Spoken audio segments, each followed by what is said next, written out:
In 2001, a state office building called the Waterways Building was beautifully renovated for the Fourth Appellate Court. The Capital Development Board and their Art in Architecture program had approved a stained glass ceiling or skylight to be part of that renovation.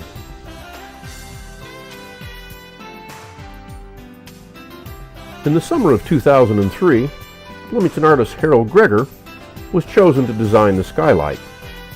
Harold is well known for his aerial landscape paintings of central Illinois.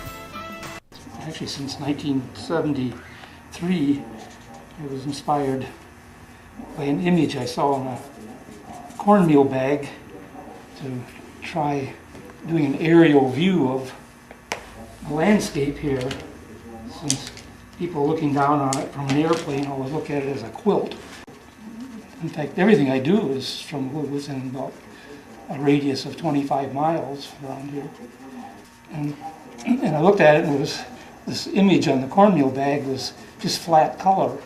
And since quilts are generally sort of flat color, and I was interested in color itself, and color in painting, color refers to flatness, that is the flat canvas, and the color moves back and forth in relationship to that flat canvas. In stained glass, you also have transparency and you have light coming through it, and so it makes a whole kind of different intensity, and that one has to deal with another factor. And the images have to be even more simplified. Just playing with color and color arrangement. And so it was, seemed also, and I've kind of always felt that these would lend themselves to stained glass interpretation. And so this has just been a wonderful opportunity to try and realize that. A few months later, Harold brought his design to our studio, A Touch of Glass in Normal, to ask if we would be interested in crafting his design in stained glass. We were pleased that we were chosen for this challenging project, and within a few days, we began working on a plan to execute Harold's design. Our first task was to design and engineer a steel framework that will hold nearly 200 pounds of glass, lead, tin, and zinc, and would still coordinate aesthetically with Harold's design. We constructed a styrofoam and wood template of the exact size and shape of the skylight opening. On this template, we drew the exact lines the steel framework should follow. When this template and frame drawing were completed, we took it to McGraw's Ironworks in Bloomington, where Jeff and Scott McGraw did a great job bending, cutting, and welding the steel framework to our precise specifications.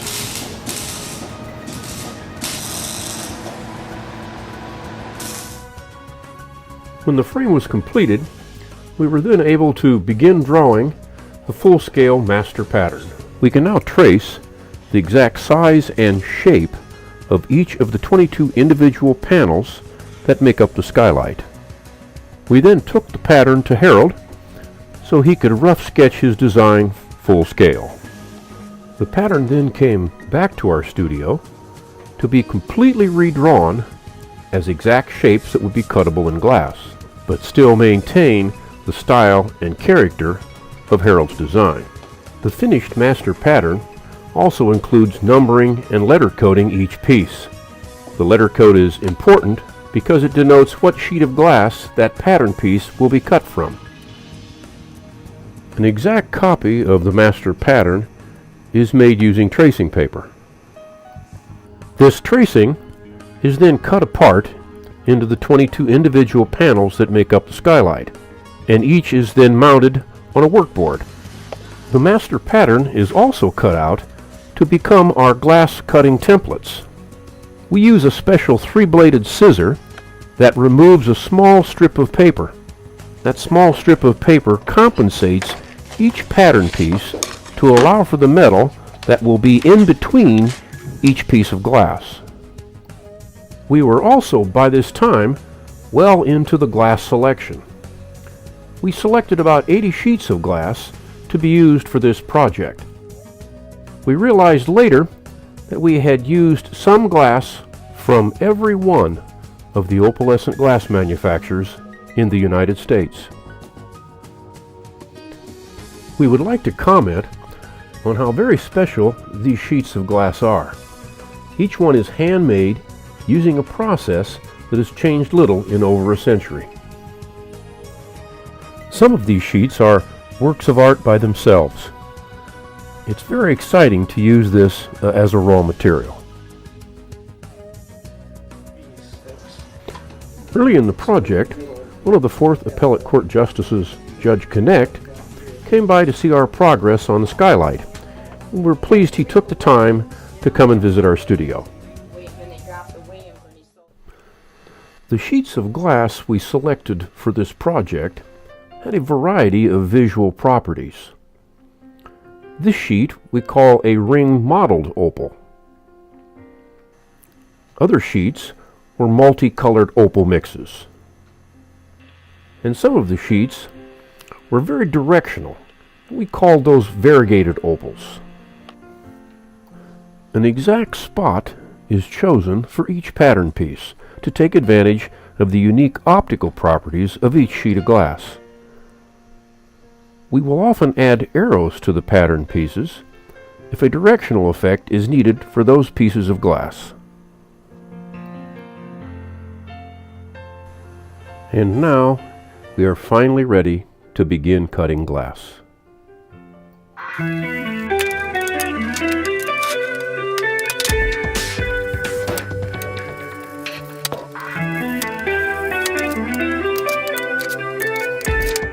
Well, it certainly would be great if we could cut glass that fast.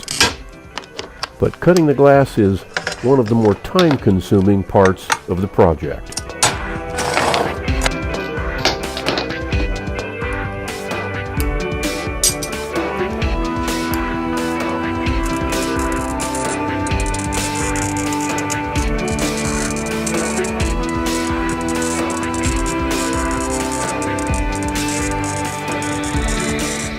The size and shapes of the pieces in this project were not quick and easy to cut.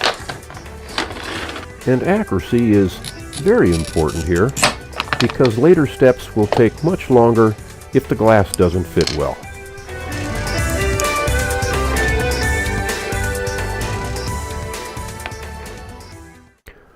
Sometimes after we have cut the glass, and we're not sure if the individual pieces of glass are exactly what we wanted, we use a technique called waxing up.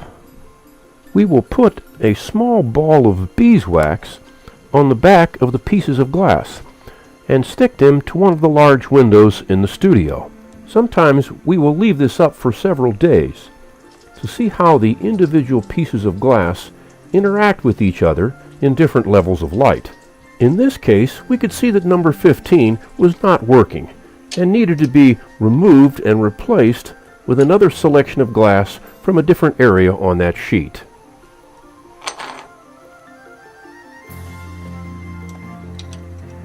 Number 15 looks much better now.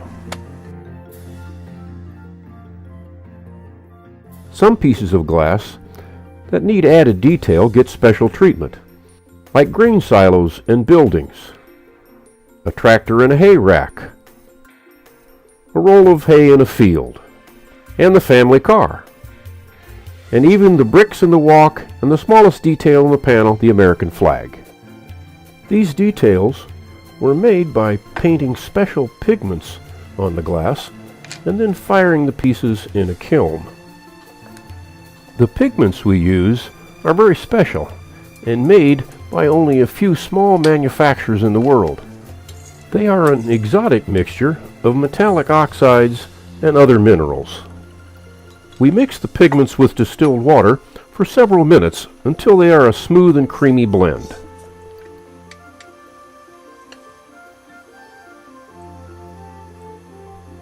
We apply the pigment using normal painting techniques.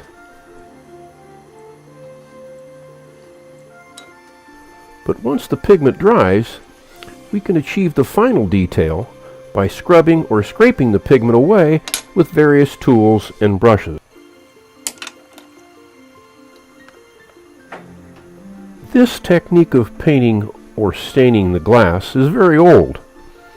Originally, it was the method of coloring all of the pieces of glass in a panel of this type, hence the term stained glass. Once the piece has been fired, the pigment becomes permanently fused to the surface of the glass and will not fade or peel off. Firing these pieces takes about 8 hours at temperatures that get well over 1,000 degrees Fahrenheit.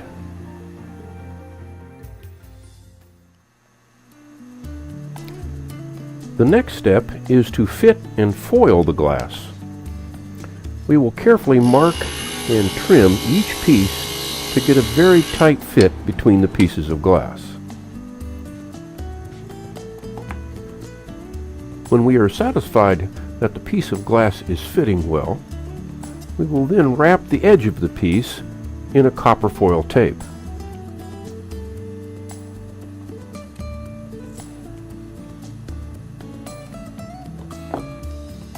The copper foil must be crimped and burnished so that it is tight against the glass.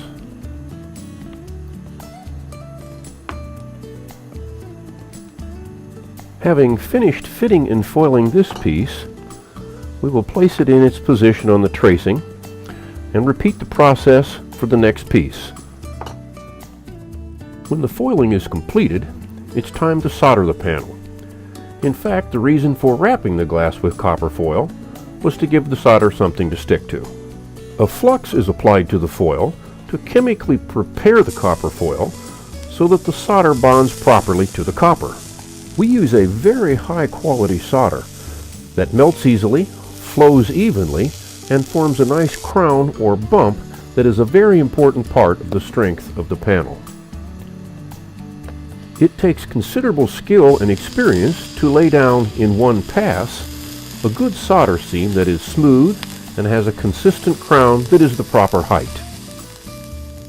About 3/4 of the way through the project, Harold brought guests from Springfield to see our progress on the panels. Ms. Heather Stone, Deputy Director on the Capital Development Board, and Mr. Michael Dunbar, Coordinator for the Art in Architecture program. We were very pleased that they came to visit. When all the copper foil has been soldered on both sides, we need to fit each panel with a zinc border. We carefully measure and cut each piece of zinc.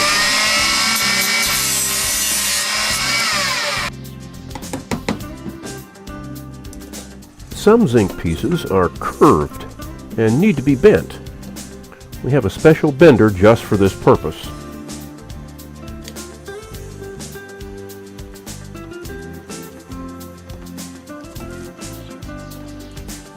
After all the zinc is fitted around the panel, we will connect each soldered line to the zinc with a small solder joint. This makes for a strong and rigid panel.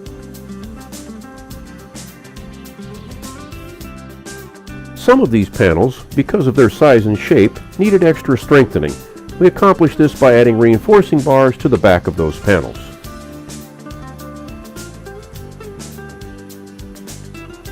We custom bent these bars so they would follow the soldered lines in the panel. We didn't want these bars to interrupt the light transmission through the glass.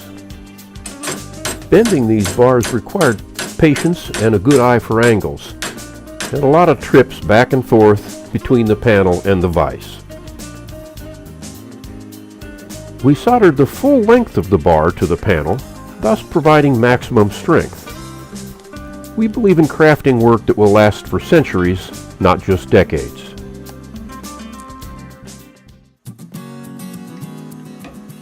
We chose to color the soldered lines on the panels with a copper plating or patina. We begin this process by cleaning the solder with a special cleaner and steel wool.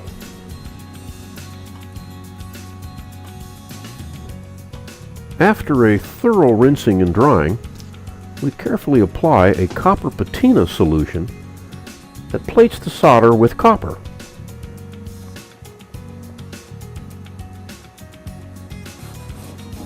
We carefully cleaned the zinc border with an abrasive pad in preparation for applying a flat black patina.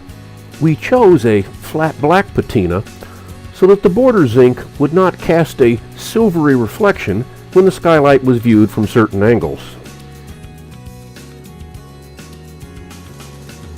The last step is to apply a special stained glass finishing compound to clean and seal the panels. We apply it in a thin, even coating, covering all of the panel on both sides, of course. The finishing compound dries in a few hours and is then ready to be buffed off with a soft cloth. This is a lot like waxing your car. Q-tipping around each piece of glass to be sure all of the dry finishing compound is polished off finishes the panel.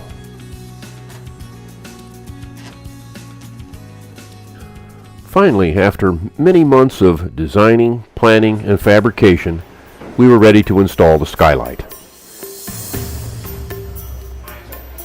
The only tense moment for us during the installation was, would the steel frame fit the opening properly? We had only about a 1/8 inch tolerance.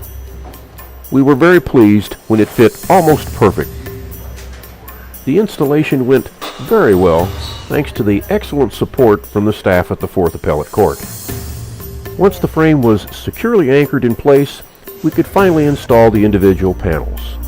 Another corner piece, D. Okay.